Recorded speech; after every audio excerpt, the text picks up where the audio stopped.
येवला शहरातील नांदगाव रोड लगत असलेल्या अतिश लाड यांची ॲक्टिवा दुचाकी ही चोरट्यांनी चोरून नेल्याची घटना घडली आहे। हा संपूर्ण प्रकार सीसीटीव्ही कॅमेऱ्यात कैद झालाय।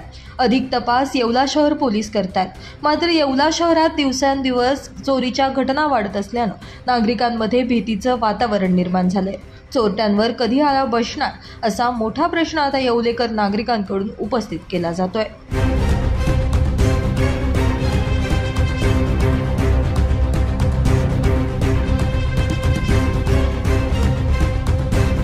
मच्छिंद्र साळुंखे, नाशिक माझा न्यूज, येवला।